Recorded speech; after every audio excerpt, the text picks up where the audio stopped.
everyone, welcome back to my channel. My name is Michaela and today we are going to be doing my February wrap up. I read 8 books in the month of February. Well, my cleavage is taking over the world. So reading month for me. I had a few things going on. Today's Tuesday. Yesterday my kids had a day off because the city is flooding that I live in. So hopefully March is a little bit kinder to me, but I am going to go through the books that I've read.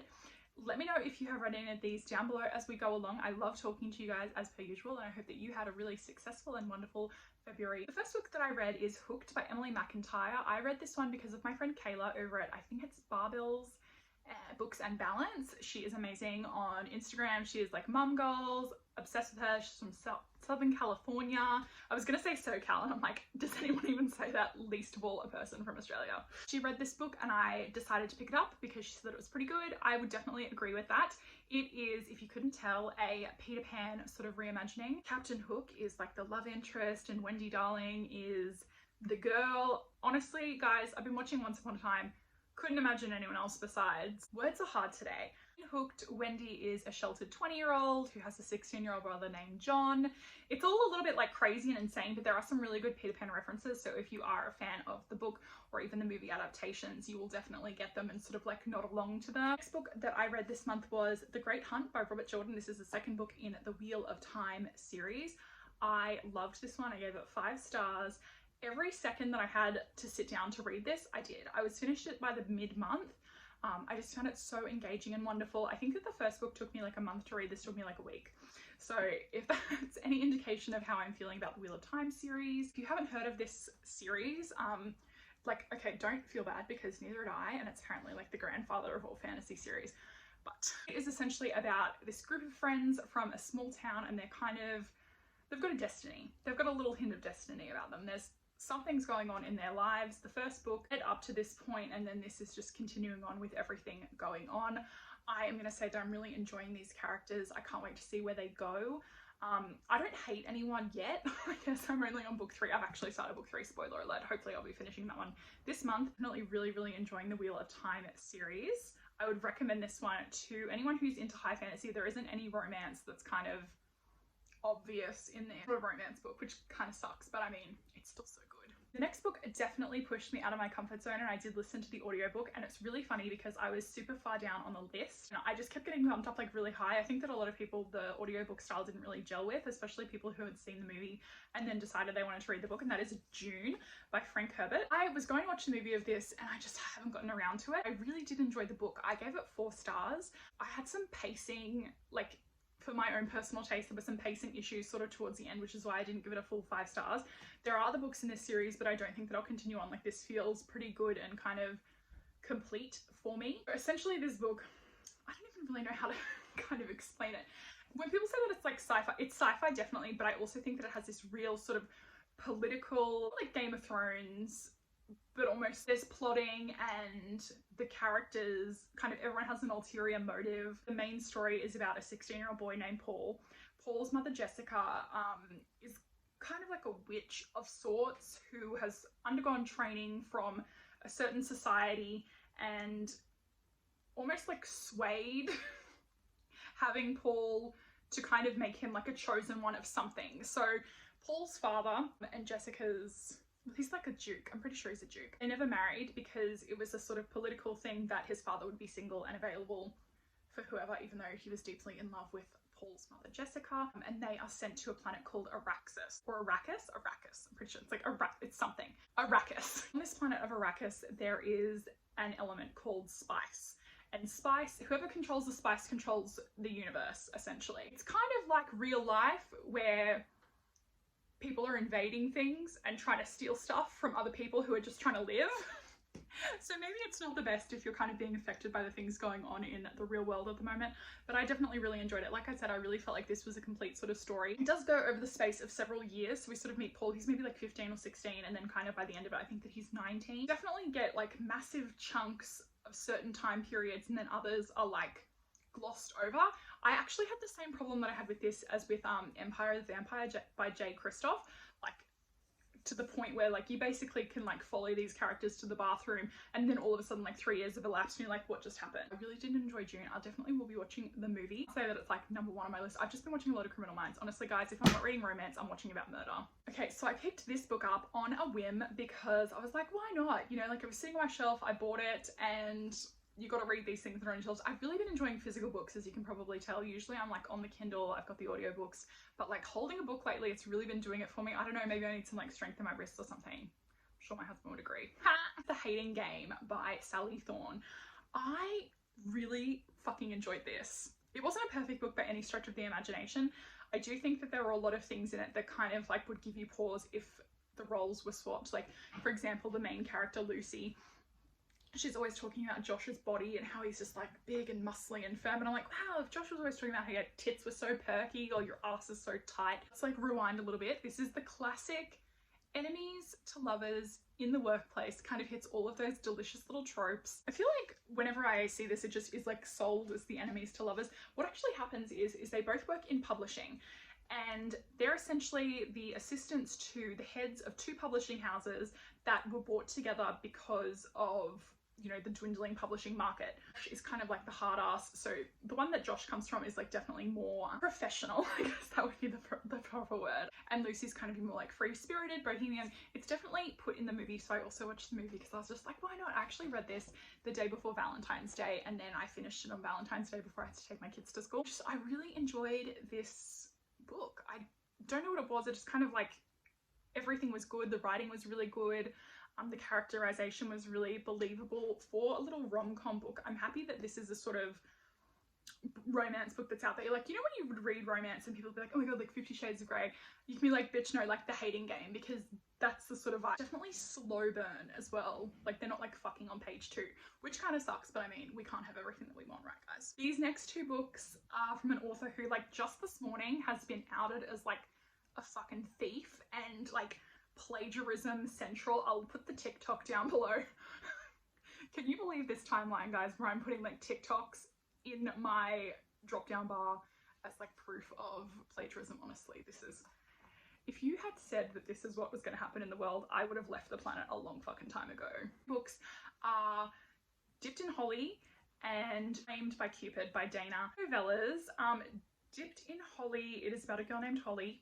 She is dumped right before Christmas at a Christmas party by her boyfriend at some random bar, which like in and of itself is kind of hilarious. And then she's, oh my god, how old is she? You don't find out how old she is until the second book. She's maybe like 25, and then she meets this guy Nick who is like 50 something. Anyway, they just end up fucking. They're just like a bangathon. It's fine. They're novellas. They're really cute, short and quick.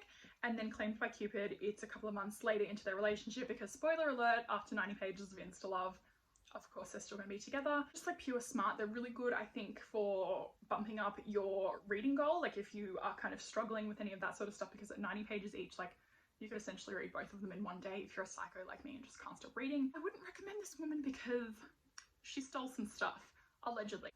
Next book is amazing. I watched this masterpiece of a film at 2 a.m. If you've kind of like known anything about me ever, it is that I can't sleep through the night. I'm essentially a newborn. I just go to sleep for a few hours, then I wake up for a few hours in the night, and then I sleep again. Just how I've been doing things for about 20 years now, and we're comfy with that. This movie was released, woke up 2 a.m, saw it on my Netflix queue and was like, you know what? Let's do it. Through my window. This is the worst movie I've ever seen in my whole life. I cannot wait to watch it every day until forever. I watched the movie, I was like, okay, fine, I'll read the book. The movie is definitely better than the book, I'm gonna say that. This is a Wattpad book, and the author, I think that she had tried to make it sort of more like American, definitely put it back in Spain, which is good. It was way better and it kind of made a lot more sense. So there's this girl named Raquel, and she has been in love with her hot rich neighbor Aries forever. Aries is like the coolest dude that ever was a cool dude. Like he plays soccer, he drinks and like parties, and Raquel's just like got 2 friends, like one who's obviously in love with her, but she's in love with Aries, an actual stalker crazy bitch. She's hilarious. Like she follows him home from football practice. One day she looks out her window and she's like, oh my god, it's Aries' little brother, Apollo. So this was my problem number one. So Apollo is the middle child. He has an older brother named Artemis, and I was like, no, I don't think that that would have been the older brother's name. I think that the older brother should have been named like Ajax. That's my like gripe. So I was like, every time I would see Artemis, I'm like, no, like I just would call him Ajax in my head. Back to this. Apollo is the youngest brother, and he's, you know, like a quiet little nerd, but of course they're rich, so like everyone wants to hang out with them. And Apollo is like, oh, hey, girl next door, thanks so much for letting me use your Wi-Fi. And Raquel was like, no problem, you can use my Wi-Fi. Comes to find out that Aries has managed to crack her super hard password of like, I love Aries forever, with, you know, like a bunch of 5s and 3s instead of E's and S's. Anyway, on one of Raquel's stalking expeditions, she is like following Aries home from soccer practice, and it's getting really late and it's getting really dark. And then, you know, Aries like pops out and like scares the shit out of Raquel, and he's like, hello witch, why have you been following me? And she's like, woo, I want you to be in love with me. And he's like, what the fuck? Like, this chick is insane. That's where it all happens. For me, this is essentially Love and Joe, but palatable for a teen audience with a little bit of smut. I've also seen a lot of people say that if you're a fan of the after books and the movies, you should watch this. I definitely agree with that. I fucking hated those books, and I fucking hated this one too. So if I need to get a fix of Through My Window, I'm not going to be rereading the book. I'm going to be watching the movie and like laughing at the absolute hilarity of that. Look, I would also say that it is really over dramatic and over the top, but there isn't like a lot of drama in the book, if that makes sense. The ending is fine. I think that there are other books in this series, they just haven't been translated yet.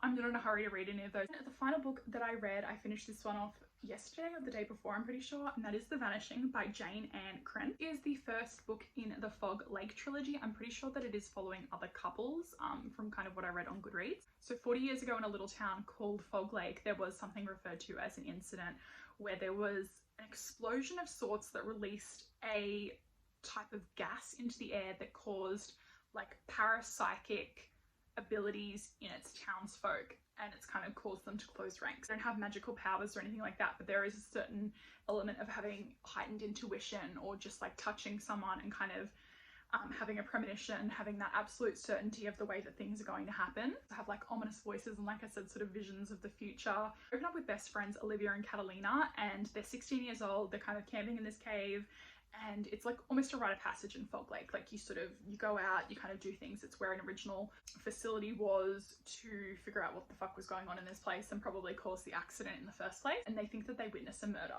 We jump through this sort of swirling energy vortex, which I'm sure we'll find out more about in other books, because I feel like it wasn't really touched on enough for my liking. And we jump forward about 12 years where they have moved to Seattle together. Olivia has a boyfriend who she's like getting ready to tell her secret to, that she sort of, you know, hears these voices and can kind of solve crimes through investigative agency, and they use their abilities that way. Catalina is like terminally single, so of course she's going to be our girl for a little bit of the love interest. So to say, in this kind of world, that there are other people who have abilities, and it's being investigated by an agency. The agency has a nephew named Slate, and Slate had a sort of incident maybe 4 months ago where he just absolutely lost it. He had like a psychotic episode, referring to his time as being locked in the penthouse or like an attic or something like that.